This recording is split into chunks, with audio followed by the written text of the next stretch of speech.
Geriye kalan ne? Ya güç diye bir şey var değil mi? Yani bir şey mi olması lazım? Bütün buna rağmen şeyi kabul ediyorum. Boş ver. Dört tarafında düşmanlarla çevrili olmuş olmasına rağmen. Ama içeride bu yumruk yoksa mümkün değil. Hiçbir şey olmaz. Böyle bir şey yok. Zaten Balyoz Ergenekon diye ordu bir darbe yemiş. Arkadan 15 Temmuz'da bir darbe yemiş.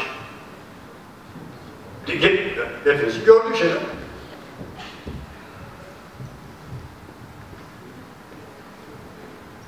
Ya insan o eski Yunan filozoflarının dediği anlamda. Yani aklım görevi işte bu. İyi ve kötüyü ayırt etmek. Şimdi gelelim bu referandum. 18 madde. Giden Yunan adası da 18'di, bu da 18. Tesadüf maddeleri, sayıları. Konuşmaya, içini madde madde saymayı nakis kabul eder. Arkadaşlar, bu insanoğlu yeryüzünde var olduğu andan itibaren kabileler, aşiretler olarak örgütlendiler. Başlarında hep bir şeflerin önderleri vardı.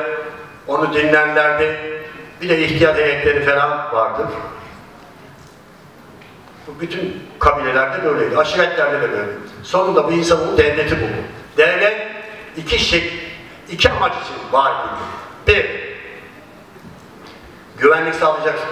İnsanların devleti kabul etme ve ihtiyat. İki, bana adalet sağlayacaksınız. Güvenlik ve adalet. İnsanlık tarihine bakarsınız, devletler ayakta tutan iki şey var. Bir, ordu, iki, hazine. Bu ikisi olmadan devlet olmaz. Daha doğrusu, yaşamlarını sürdüremez. Bir daha söyleyeyim. Ordu ve hazine. Birçok Avrupa'dan dahi bu iki şey neden oldu, neden hazine?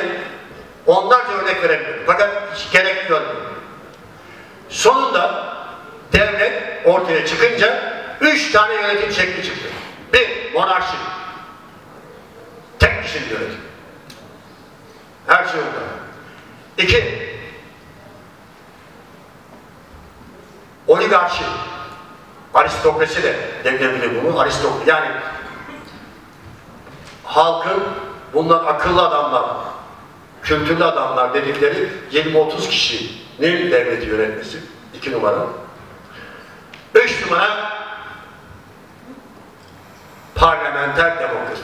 İnsanoğlunun bulabildiği, insana saygılı, haklara saygılı, her şeye saygılı tek yönetim sistemi bu. Biz de bu sistemi, bütün çağdaş ülkelerin hepsi bu sistemle yönetiyor. Parlamenter demokrasi. Şimdi ne oluyor? Ya bir halk kendini meclisle temsil eder.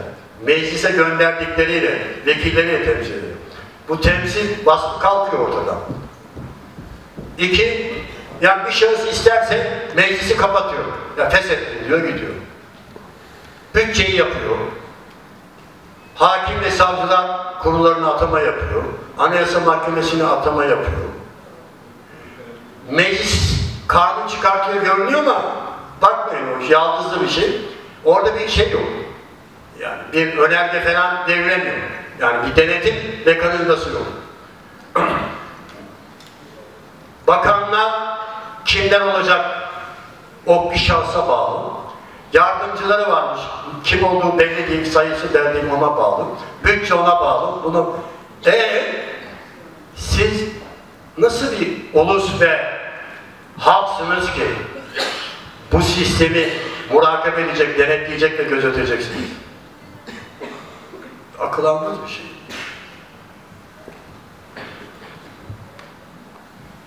Bütün canlıların ölümü demek onun yok olmasıdır hayatta. Bu referandumla da evet çıktığı takdirde parlamenter demokrasi sistemi kendi elleriyle yok edecekler.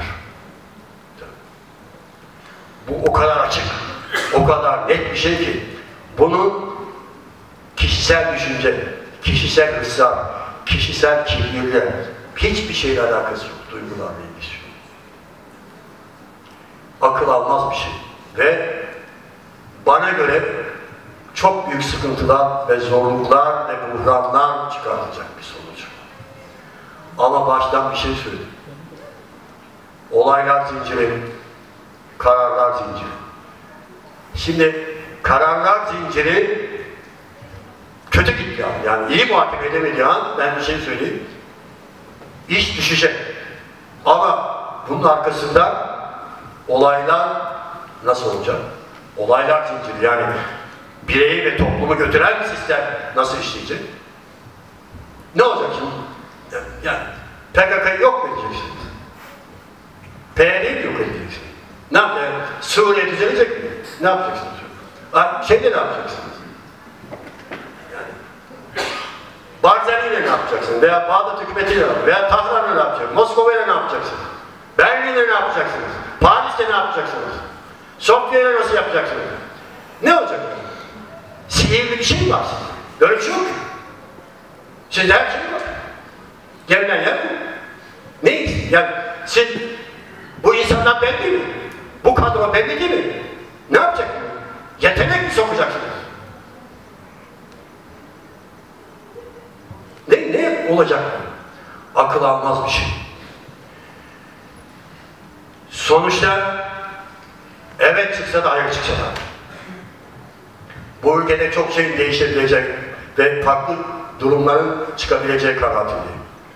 Bu bizim için hiç iyi görünmüyor. Sıkıntı. Çünkü herkes hazır. Bırak savaşları. Savaş zaten onu ben size söyleyeyim. O aşağıdaki Suriye, Irak savaşları onlarca yıl sürecek. Öyle yok onlar bitirmek mümkün değil. Etnik mesele var, mezhepler var, tarihi şeyler var, anlaşmazlıklar var. Avrupa orada, Amerika orada, ta gelmiş Atlantik ötesinde. Eskiden bu işlere pek giremiyordu. Rusya giremiyordu, başı dertli. O da şimdi burada. Herkes bir şey çuvalın içinde. Herkes çuvalın içinde.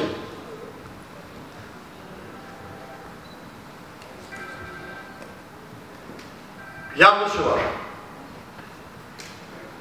Parlamenter demokratik sistem çalışıyordu. Partiler vardı. Herkes oyunu kullandı. Kimini hükümet yaptı, kimini muhalefet yaptı. Ama ülke sonunda bu hale geldi. Öyle kimsenin kıyıdan köşeden kaçamaz. Sistem vardı. Partiler vardı. Herkes kendisine bir partiye oy vererek temsil ettirdi. Kimini hükümet yaptı, kimini muhalefete koydu. Ama bir dakika. Başka hiçbir şey eksik değildi. Gelinen yer buna. Biraz da böyle düşünsün herkes. Bu şeye benziyor. Yani sabık günah olsa kimse alıp bilmem ne omzunu almaz derler. Anadolu'da bir laf vardı. Bu da ona benziyor. Benim hiç şeyim yok. Ne yapalım? İşte biz de alışkanlıktan buna oy verdik, buna oy verdik, bunu getirdik, bunu getirdik. Tamam, yaptıralım.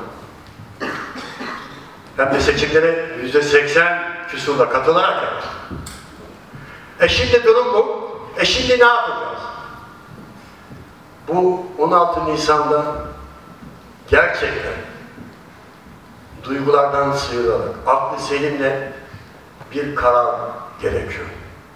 Ve bu karar verenlerin ötesinde onların geleceğini de ilgilendiren, hatta belki birkaç yıl içerisinde olabilecek her şeyle yaşamalarına sebebiyet verecek bir karar.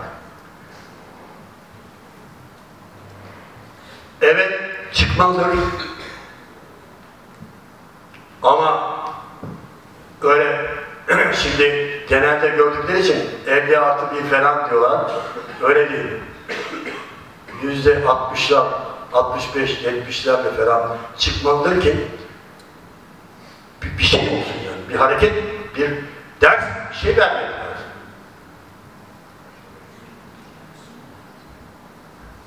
Sosyolojik olarak, duygu olarak, zihinsel olarak zaten bölünmüş olan, yüzden bölünmüş olan bu ülkeyi bu referandum şimdi daha keskin hatlarla bölüyor. Her şey net açık ortada.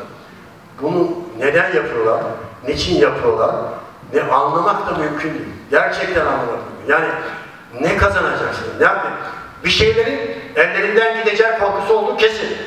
Yani bir şeyleri kaybedecekler. Ama ya siz bir şeyler kaybedeceksiniz diye bir takım imkanları, ki bunlar büyük çapta maddi imkanlar veya mevki, makam mevki. Bu genç kuşaklara, ya bu 80 milyon insana niye böyle hiç hesaplı kitaplı olmayan can sıkıcı şeylerle yüz yüze gelmelerine ve kalmalarına meydan veriyorsunuz ki? Ama bir şey unutmayınız. Rastlantı ve tesadüf çok büyük bir güçtür. İnsanoğlu düşünsün, planlasın, ne yaparsa yapsın. Her şeyi ve geleceği, neyse onun yazgısı gibi kader, yani tarihi, bunun olaylar zinciri, yani hesaplanamamış şeylerin meydana gelmesi yapacaktır, çizecektir. Dilerim hayır çıkar ve bu garabet bana göre